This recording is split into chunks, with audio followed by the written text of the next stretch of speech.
Bonjour Muguette, merci Bonjour. beaucoup de donner de votre temps et d'avoir donc accepté de répondre aux questions des étudiants qui ont découvert une partie de votre histoire avec l'exposition virtuelle Témoins de l'histoire. Donc je vais vous formuler les questions et vous pourrez y répondre comme ça au fur et à mesure. La première question que les jeunes ont posée est: si vous aviez la chance de revoir votre grand-mère, qu'est-ce que vous lui diriez? Je lui dirais que son arrière-petite-fille est revenue à la religion. Ma grand-mère était très pieuse et très pratiquante. Et maman et moi, dans ma famille, nous ne l'étions pas. Ma grand-mère serait ravie, elle serait aux anges de pouvoir aller manger chez son arrière-petite-fille parce que chez moi, elle ne mange pas puisque je n'ai pas la cuisine cachère.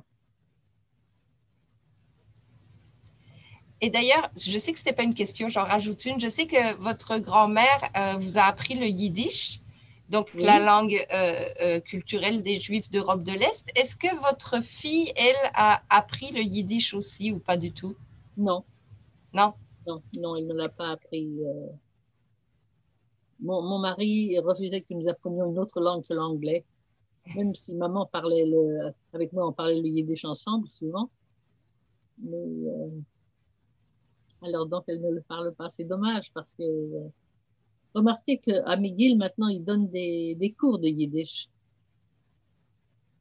Donc, ça ne sera pas perdu. Mhm, tout à fait. Donc, j'ai un peu divergé. La question suivante des élèves: comment avez-vous vécu le fait d'être séparé de votre frère et de votre mère pendant quelques mois? Ça, ça a été l'enfer. Ça a été absolument terrible.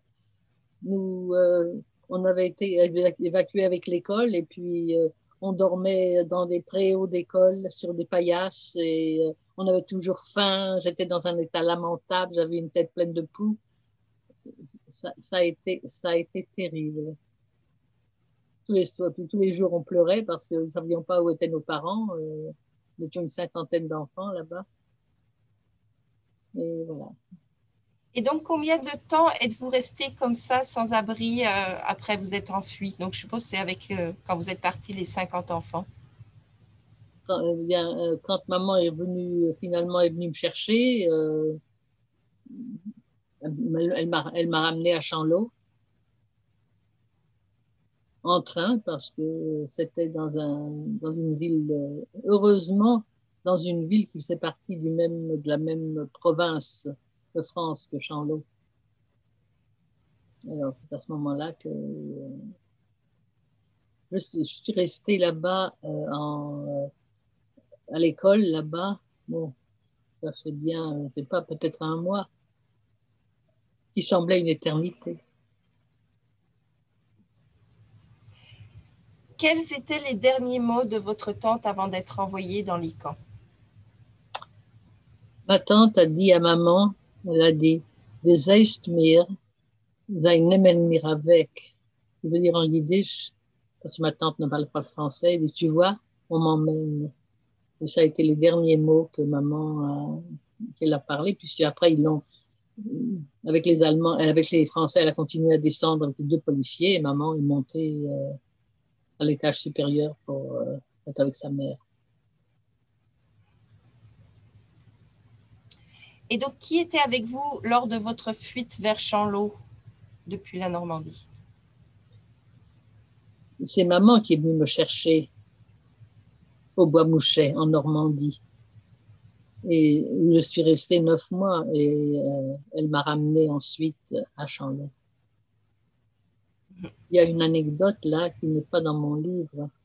Le Bois Mouchet, un petit hameau de 7 fermes, pas plus, il y avait une gare là. Et maman et moi, nous marchions vers la gare, long de la route, quand une voiture s'est arrêtée devant nous, à côté de nous. Et deux hommes en sont descendus. Et il y en a un dans un français parfait, sans accent, qui a tourné le revers de sa veste et qui a dit Gestapo. Et là, il a dit à maman, qu'est-ce que vous portez dans ces valises? Maman a dit, ce sont les vêtements de ma fille, elle était là en vacances, je la ramène à Paris. Il y avait aussi des choses du marché noir. Mais bon, alors, le gars a dit, bon, posez-moi ça par terre, ouvrez-moi ces valises. Alors, elle a commencé à se baisser pour ouvrir et l'autre lui a dit, vos papiers. Alors, maman a ouvert son portefeuille, elle a sorti, elle voulait sortir sa carte d'identité avec le tampon juif dessus. Et puis, l'homme nous a regardé, il dit, ah, allez, vous n'avez pas l'air de brigands, vous pouvez aller. Ils sont partis, nous avons continué notre chemin. Ça, c'est un autre miracle qui nous est arrivé. C'est fou. Et donc, la question suivante, comment vous êtes rendu à Chanlot avec votre famille? Comment vous êtes-vous rendu à Chanlot avec votre famille? Alors, c'était, comme toute famille, c'était maman, un point c'est tout, parce que mon frère était dans une ferme. Et comme je vous dis, maman est venue me chercher au Bois-Mouchet pour me ramener. C'est maman qui est venue me chercher pour me ramener à Chanlot. Il fallait d'abord passer par Paris parce que il n'y avait pas de ligne directe du Bois-Mouchet, de Normandie jusqu'en Bourgogne. Et alors c'est pour ça il fallait d'abord. Aujourd'hui, ça prend 2 heures pour aller d'une place à l'autre. Mais avant, il fallait prendre le train, passer par Paris, passer une nuit à Paris et ensuite prendre un autre train pour Chanlot. Et ensuite, combien de temps la fuite vers Chanlot a-t-elle duré? Alors, je ne sais pas si le temps pour y aller, puis le temps où vous êtes resté à Chanlot, je pense. Alors, le temps pour y aller, c'était... Je ne sais pas, attendez. Je ne me rappelle pas du temps qu'il a fallu pour aller du Bois-Mouchet à Chanlot. Mais une fois à Chanlot, nous sommes restés 3 ans. Plus de 3 ans. Alors, maman allait dans les fermes pour coudre, comme aujourd'hui, les dames viennent faire le ménage dans les maisons. La question suivante est sur les relations que vous avez eues avec les Allemands pendant la Seconde Guerre mondiale. Avez-vous eu un rapport positif avec un Allemand? Jamais. Jamais. Par contre, quand nous sommes arrivés au Canada, enfin, l'année plus tard, quand je travaillais, j'ai travaillé dans un endroit d'imprimerie, une fabrique, une maison d'imprimerie qui était tenue par 3 jeunes Allemands, deux messieurs et une dame, des gens absolument charmants. Ça, c'était longtemps après la guerre, naturellement. Et un jour, j'ai dit à maman, maman, tu vois, ces gens-là sont tellement gentils. D'abord, ils sont trop jeunes. Ils n'ont jamais pu faire quoi que ce soit aux Juifs. Et maman a dit, j'aimerais bien savoir combien de Juifs leur père ou leur grand-père ont tué.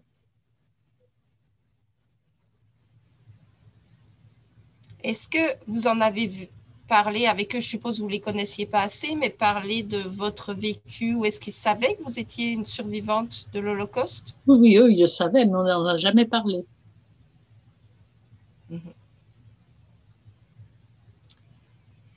Comment avez-vous retrouvé votre grand-mère paternelle après la guerre? Alors, ma grand-mère paternelle a passé plus d'une année avec nous à Chanlot. Maman est allée la chercher et nous l'a ramenée. Et jusqu'à la fin de la guerre, elle a vécu avec nous. Donc, je n'avais pas besoin de la retrouver puisqu'elle était là. Cette fois-ci, sur votre immigration et votre arrivée ici à Montréal, comment vous sentiez-vous lorsque vous avez trouvé d'autres personnes à Montréal qui parlaient français comme vous? Oh, j'étais aux anges parce que toute la famille était anglophone.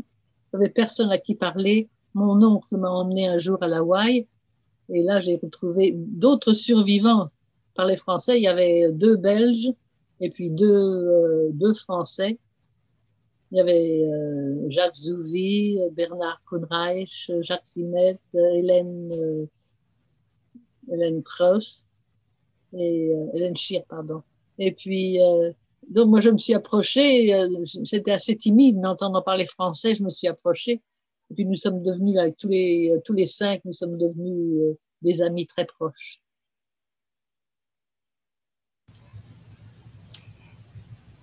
Et deux questions de conclusion, je dirais plutôt.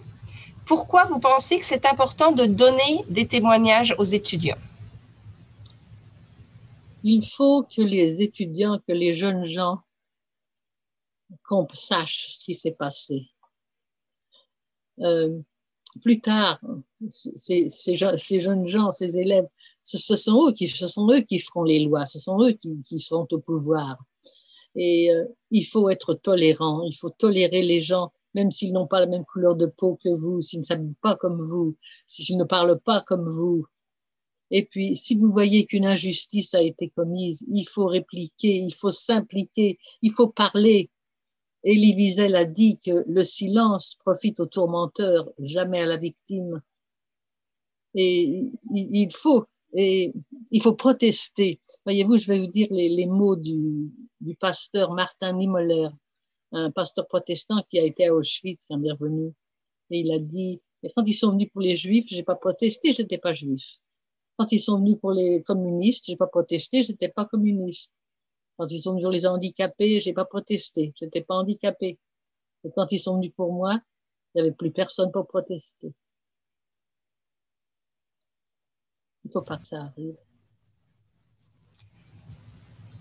Et ce qui fait que la dernière question, je pense que vous y avez déjà un peu répondu, c'est quel est votre message aux futures générations? Le voilà, maman.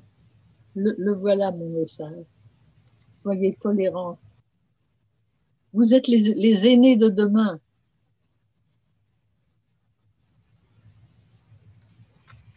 Merci beaucoup, Muguette, pour ces réponses approfondies, détaillées et avec de nouvelles histoires que les jeunes vont découvrir. Et bonne continuation. C'est moi qui vous remercie, Anne.